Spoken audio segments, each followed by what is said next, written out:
Hi, Nancy. Hey. Hey, Shane. Hi. Hi. I have a question for you. Yep. Wow, you're on it today. What is the one thing that you could not live without, and you cannot say books? My glasses. I'm blind. You know how blind I am. Do you know what your prescription is? Oh, yeah. It's like -9 Oh my or 10. God. Yeah. Wow. I'm not just saying that like, oh, I couldn't live without my glasses like because I need to drive. Like I can't see, probably a foot in front of me. Wow. That is impressive. So for those of you who have no idea like how prescriptions work, I'm like -4 something in one eye and 3 something in the other. Which is like bad enough. Which is you also wear them all the time. pretty bad. I think if you're like minus like 0.5 or something, you're kind of okay. 9. So like how thick? I'm looking at you thick. now. They're like Coke. Well, I'm wearing my contacts right now, exactly. so I normally wear contacts, but my glasses are like, they're thinned. Like, the lenses, like you get them thinned when they're so thick, and they're still so thick. Like I can't have metal frames. They're like Coke bottles. They're like warped on the side. Oh, so okay. So your challenge now is to one day wear these glasses in the work so that we could see you. I do sometimes, yeah. Welcome to the American Geophysical Union's podcast about the scientists and the methods behind the science. These are the stories you won't read in a manuscript or hear in a lecture. I'm Shane Hanlon. And I'm Nancy Bompey. And this is Third Pod from the Sun.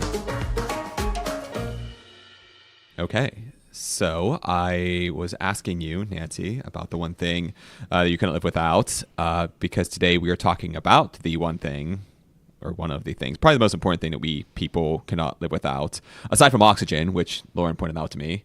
Thank you, Lauren. Mm-hmm. And our iPhones. No. And our iPhones. Oh, God, not our iPhones. But water. We're talking about water. Today's about water. Water. I love water. I just got some nice, lovely water. Oh, yes. We have fruit-infused water. We do here at AGU. Every once in a while. It's one of our lovely perks. So talking about water today, and actually Lauren and I went and interviewed a researcher last year who is actually part of AAAS. What's AAAS's acronym stand for? American Association for the Advancement of Science. Thank you very much, Lauren. Their Leshner Fellowship Program. My name is Chris Scott. I'm a professor of geography and water resources at the University of Arizona in Tucson, and I'm the director of the Udall Center for Studies in Public Policy that works on water, food, land, and also native governance and native nations questions. Yeah, so basically Chris works and researches in the world of like water security, so where it is, who gets it, sanitation policy, etc. That sounds important. It's very important. So water is this often underappreciated or less looked at, resource. Now, just imagine every day, thousands and hundreds of thousands of kids dying every day for lack of access to clean water in the developing world. It's perhaps the largest public health crisis humanity has ever known, and it goes on today, day in, day out. And there are a lot of solutions to address those kinds of questions of the availability and quality of water that not just kids, but humans need, and kids being the most vulnerable. So underage mortality related to waterborne disease is this really important public health crisis.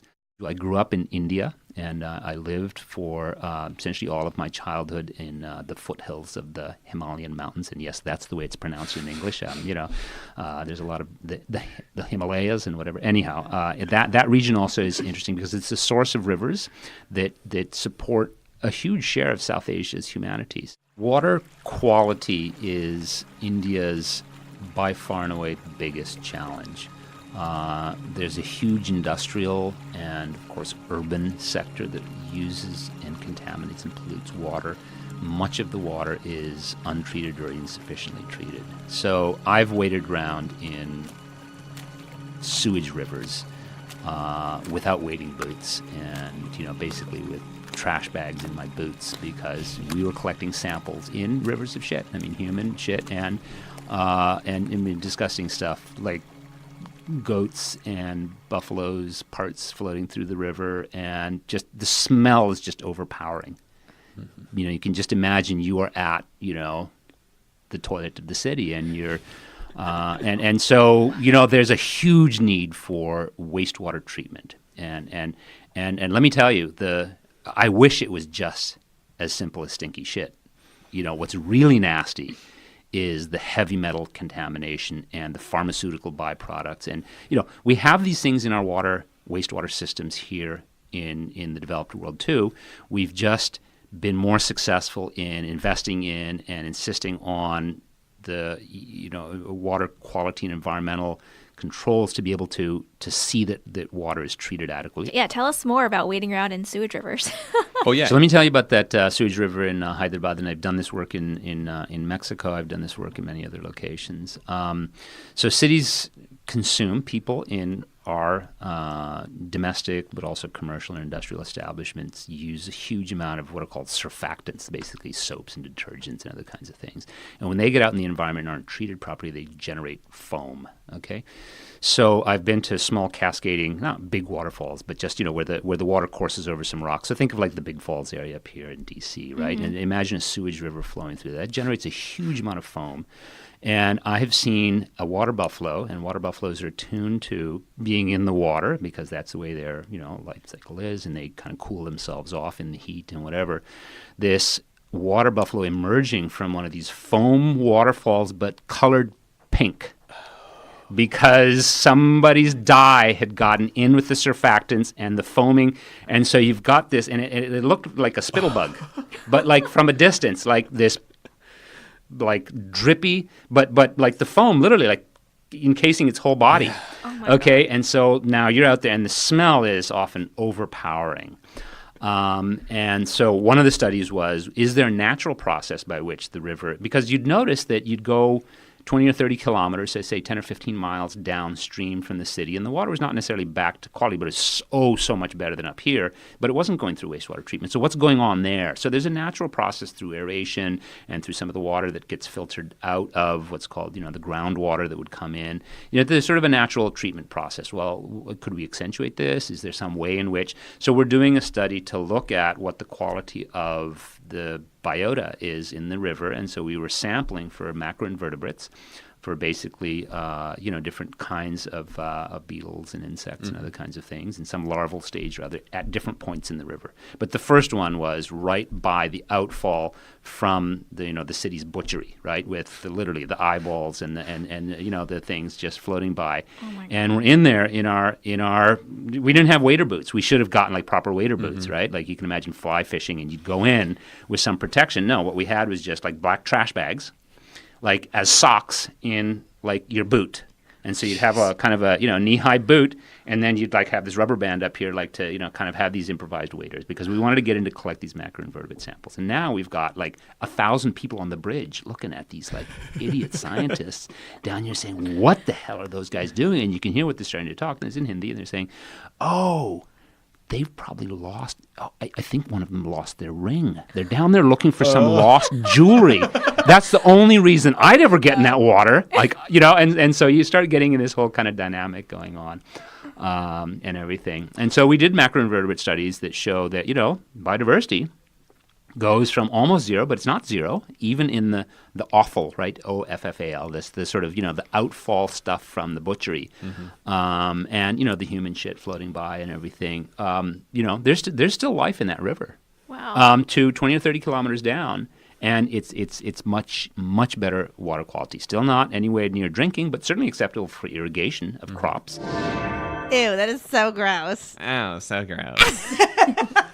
Remember when we talked to that woman who studies whale poop, Shane? Oh, yeah. I think this is a lot worse than whale poop. Well, so, yeah, I mean, this is not great. Unfortunately, this reminds me of when I was younger, not that much. I mean, I was in high school, I guess. I grew up in country, rural America, and I was playing like paintball with my friends. We were just like running around shooting each other with paintballs. And I don't know. I was like running across this field at my friend's place on his property, and I ended up like falling into this hole that was like, it seemed like a marsh or something, and like I fell in, like, and I popped myself back out, and I was like, what the hell did I just fall in? And it turns out that they had an open septic tank, which is Why? not legal by any means. What? But like, Yeah. because like rural places have septic tanks, Right. So like theirs was, I think the top like rusted open or something, so that was just open. So it was like falling like up to my chest, into yes. So I burned all my clothes, and then Yeah. like. So do you have And like then, hepatitis scrub now? myself. No, I have nothing, thankfully. Everything my worked out God. fine. That's And at the awful. time, I didn't even realize, like, I didn't think about how big of a deal it was. But no, it's absolutely terrible. How bad did you smell? Pretty terribly. Yeah, I literally, like, I think I may have literally burned my clothes, and I know I scrubbed in bleach. Like, it was one of those things. Sounds like a good plan. Yeah. So up until this point, I forgot that. So thank you, Third Pod from the Sun, for reminding me. We're bringing up long lost, tragic memories from Shane's youth. Thank you. Yeah, well, that sounds pretty disgusting, but Chris actually does things besides just disgusting field work. He has to go to some, pretty remote places. He was telling us a story about one time he went to Nepal and getting there was just really difficult. I get out in the field and really want to work in the field. And sometimes that means sitting in the bus where there's 60 people on this little minibus that was built for 20. And we had to get out every time we had to go up the hill because that poor little bus just did not have the power to go up the hill. It's basically got the size of like a F-150 truck engine or something, and like it's hauling 60 people up this slippery, like muddy dirt road. Now I've got pictures on my laptop if you want to see some of this. And then you come to the place where the raging torrent coming in the side, so it's a side stream or a side river, and the bridge has washed out, and either you just take your chance, the driver will take the chance. And so there's the right balance between if there's no passengers in there, it's just too light and it will literally float away.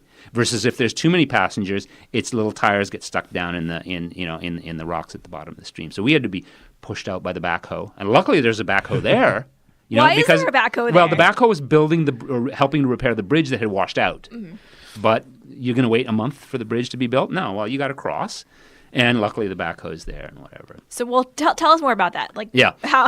Yeah. So this is where maybe were you? And this context. Set the scene for So us. this is story time. This was August 2017, so just about a year ago. I was invited to Katmandu, Nepal, to lead the water security chapter of a broad assessment that looked at a whole range of things: agriculture, energy, poverty, education. I mean, it's sort of, what's the region? So I flew out to Katmandu, and this is August.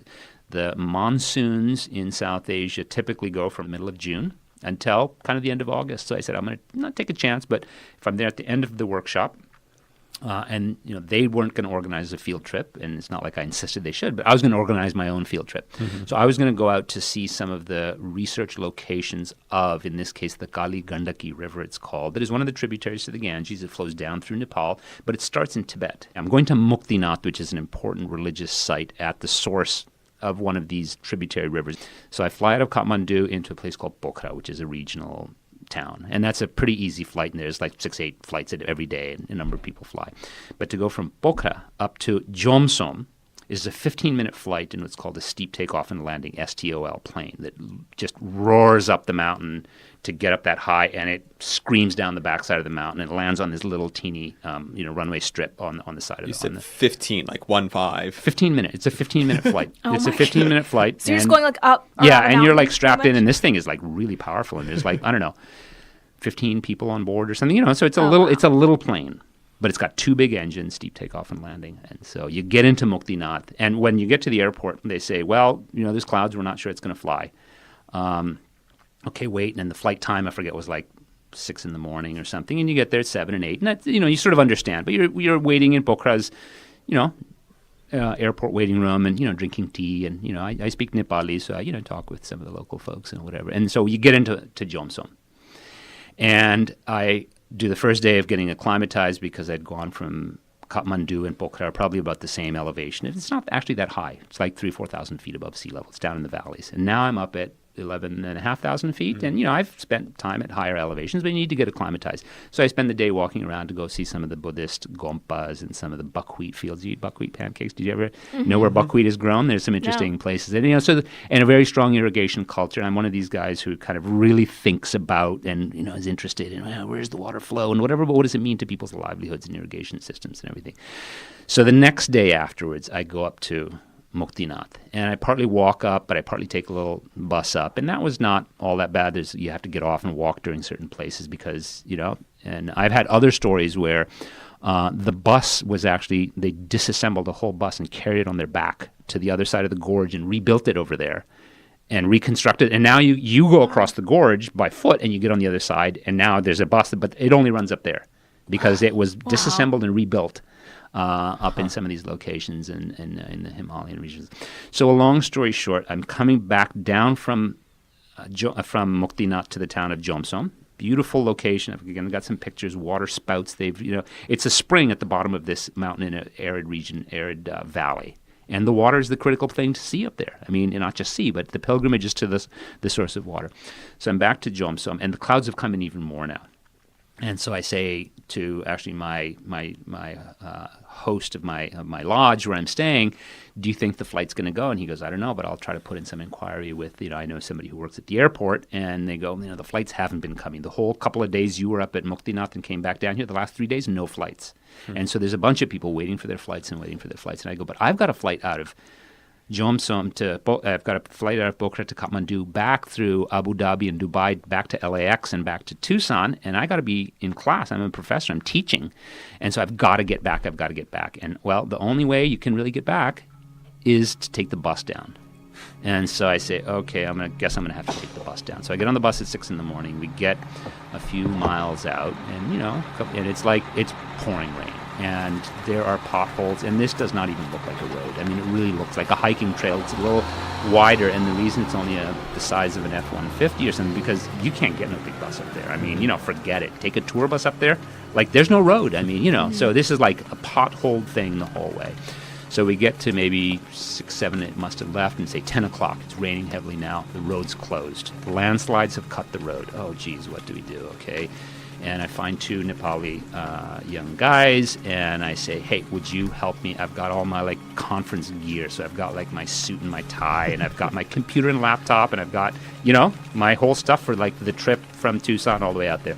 Long story short, we hike across 8 or 10 kilometers of landslide things, and some places where the little road construction camp is completely immersed in debris. So a lot of pictures that you see of, the California flash floods and everything like that, just stuff buried in debris. And this has come down last night and everything. So we get to the other side, and there's this little bus that had come up the last way. And meanwhile, we see those passengers hiking up to get on our bus, which is going to turn around and go back up, and we're going to go get on their bus.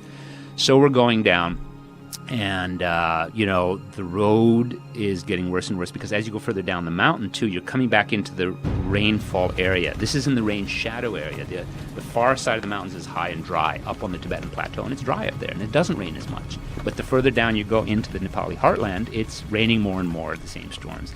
And this is now the Kali Gandaki River that up there was a wide valley, but a relatively narrow course of river is now this raging torrent. And if this bus slips and you roll, not only are you in the river, but the river will just wash you away. I mean, it's a raging river now. It's a huge river, and getting pushed across with the backhoe and pushing the bus up everything.